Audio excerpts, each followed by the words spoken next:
What's up, LUMIOSE trainers? LUMIOSE Trainer Zach here. Welcome to the series where I review each Pokemon League arc in the anime. Each episode will be rated from 1 to 10, and the league's overall rating will be determined by the combined rating of each episode. In this video, I'll be reviewing Ash's third Pokemon League, the Hoenn League Evergrande Conference. Let's get started. Episode 1. Like a Meowth to a Flame. It's time for Ash's third Pokemon League competition. The whole Advanced series has been building up to this moment, so of course Ash is excited. But before we get to the actual league, we're introduced to Mr. Goodshow, the president of the Pokemon League, who now goes by Professor for some reason. Isn't Professor Goodshow like the head of the league? The gang even gets to learn of the Flame of Moltres, which is used during the opening ceremony of the league. Wait a minute, this is the same thing I said during the Indigo League! Okay, so this episode is alright, but it's honestly just the same thing we got the last two leagues. Team Rocket trying to steal the torch, and then the introduction of the new league rival, Harrison. Damn it, I meant Tyson. What's interesting about him is his edgelord of a Meowth that's making an obvious reference to Puss in Boots. This Meowth is pretty powerful, and even develops a rivalry with Team Rocket's Meowth, so that was cool to see. Aside from Meowth, Tyson was also revealed to have a Metagross, so this episode was pretty good in setting him up as a powerful trainer. Sort of similar to that Harrison guy. Gee, it really makes you wonder how this league is gonna end. Sarcasm! Yeah, if it wasn't obvious, I wasn't too excited about this episode. It's not that it's bad, but we've seen most of this stuff before, so this episode's rating is a 5 out of 10. Episode 2. Saved by the Beldum. Here we get the reintroduction of Morrison, Ash's other Hoenn League rival. Unlike past league rivals, we actually met Morrison in an episode before the league, which is great. We don't have to spend any time getting to know him. But if you did miss his first appearance, all you need to know is that he's a big chungus and is really competitive with Ash. Now his first match was actually pretty difficult because his Beldum only knows one move, which is Takedown. But in the end, it ends up evolving into a Metang and wins him the match, which was pretty cool. This actually inspires Ash to do the same in his first match and try to win by using one move as well. It wasn't really necessary considering Pikachu has a full moveset unlike Beldum who only knows one move, but congrats Ash, you damn show off. Now even though the focus of this episode was on Morrison and his Beldum, the ones who really steal the spotlight for me are Tyson and his Meowth. We get to see some more of its rivalry with Team Rocket's Meowth and even get to see it take down a Persian in its first match. Even though it won the match, it was still pretty bloodthirsty. If Tyson hadn't returned it, that Persian would have literally been killed. Apparently, it got its butt kicked by a Persian that left it borderline crippled. That's why it wears boots and has a hate for Persians. This was an interesting backstory and really helped boost an already solid episode. So this episode's rating is a 7 out of 10. Episode 3. From Brags to Riches. This episode reveals that the qualifying round consists of double battles, cause you know, that's the whole gimmick of Generation 3. We get to see Morrison's battle first. It's his Growlithe and Gligar versus his opponents Machamp and Marowak. The biggest problem for Morrison was that damn Machamp, but after a little bit of struggling, his Gligar is able to take it down with a guillotine. But then his opponent takes revenge by getting Growlithe whacked in the head. So now it's a one-on-one battle. It doesn't look too good for Morrison's Gligar, but it does the unthinkable by commanding it to charge head-on, completely tanking a Bone Club from Marowak.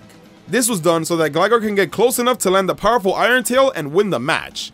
That was super risky, but an awesome payoff. Great battle, but now it's time for Ash's battle. I didn't like it.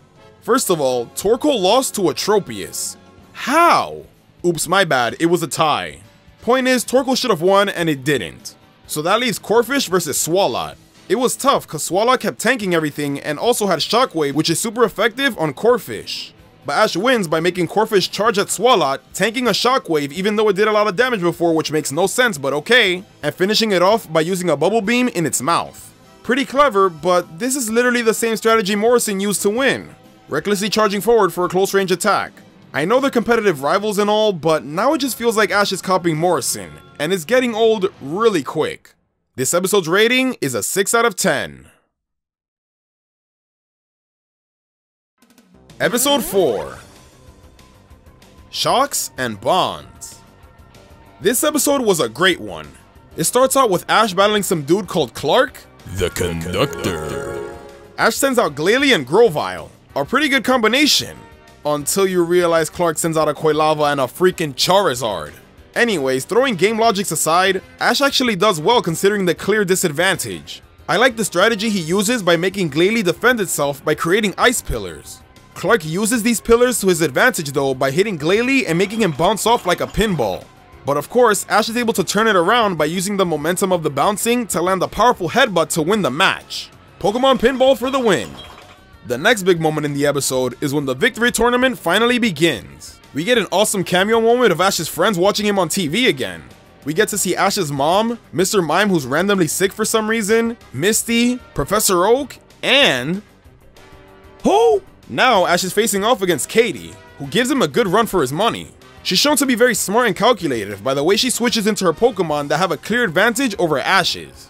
This causes him to lose both Torkoal and Pikachu right off the bat.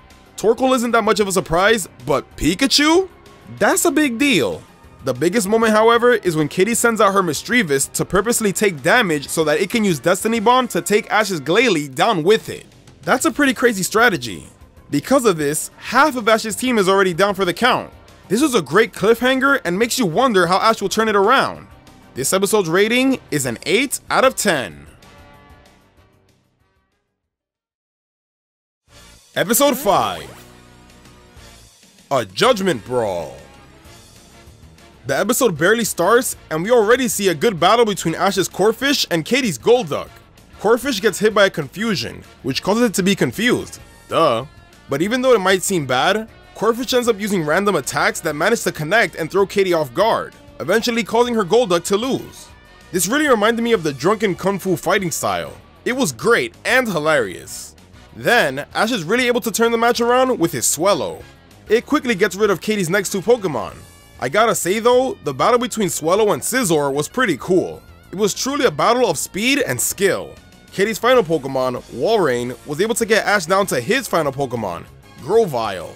It was difficult because of its ice type attacks and the ability to hide underwater, but leave it to Ash to find a crazy way to turn things around. He makes Grovyle use Leaf Blade on the water, causing Walrein to pop out, and when it tries to counter with Ice Beam, it freezes the battlefield so now it can't hide underwater anymore. After a tough close range battle, Grovyle was able to win.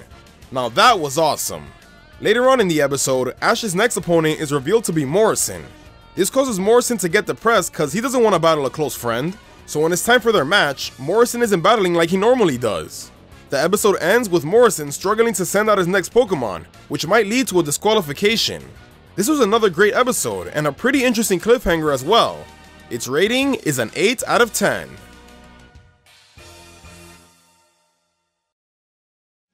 Episode 6. Choose it or lose it. So does Morrison finally make a decision? Just as he's about to be disqualified, Ash yells at him and he finally chooses a Pokemon to face off against Corphish, the Fire-type Growlithe. Now after Growlithe is defeated, cause duh, Ash finally puts Morrison in his place and basically tells him to get his shit together and battle for real. Then Morrison puts on his big boy pants and after letting out a huge battle cry, he's ready to battle for real.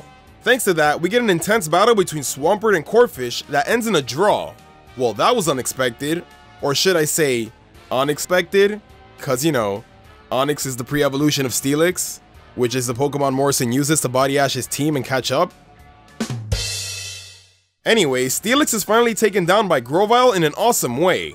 It uses Leaf Blade to cut through Steelix's Dragon Breath and land a direct hit. That was cool. The next cool moment is the air battle between Swellow and Gligar that ends in a tie. That's 2 in 1 battle. The final match is Metang vs Glalie. This was definitely intense. It's not that it's an epic rival battle conclusion or anything, but it's just that it's kinda scary to see how fast Morrison was able to catch up, leaving Ash's fate to freaking Glalie of all Pokemon. But luckily, Glalie is able to get a win by landing a spinning headbutt to knock out Metang. That was a close one. Now of course, when one rival is defeated, Ash has to take on the next one. So now it's Ash versus Tyson. The episode ends with a collision between Glalie's Ice Beam and Sceptile's Solar Beam. Not bad. After Morrison's shaky start, the episode really began to pick up and gave us an awesome battle. So this episode's rating is a 9 out of 10. The final episode. At the end of the fray. Right off the bat, both Pokemon are unable to battle. Dang. This is going to be an interesting match. It seemed pretty even until Tyson sends out his Hariyama. This Pokemon did a good job of tenderizing Ash's team, but the real star of the show was Ash's Swellow. It was able to take down Hariyama as well as Donphan. My favorite moment is when Swellow is able to stop Donphan's rollout and then toss it from the air. The next big threat of Tyson's team was his Metagross. This Pokemon got Ash all the way down to his last Pokemon, Pikachu. But before that, Ash was at least able to think of a way to defeat it. By aiming at one specific point, Ash was able to weaken Metagross enough to get Pikachu to finish the job. This was really good and it gave Pikachu a chance to finally shine. You know, since it pretty much sucked during this league. The final match was between Ash's Pikachu and Tyson's way too overhyped Puss in Boots. Hey look, a little cat.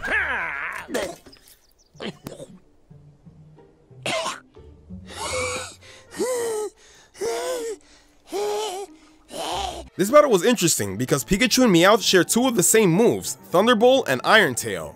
Because of this, we got a lot of moments with these attacks clashing with each other.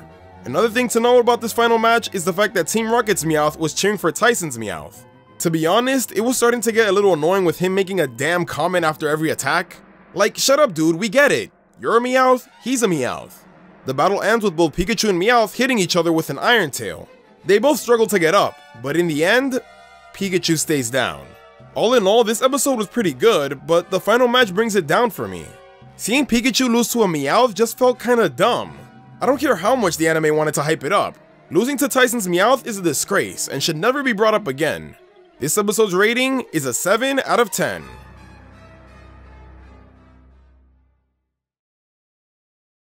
This league's overall rating is a 7.1 out of 10.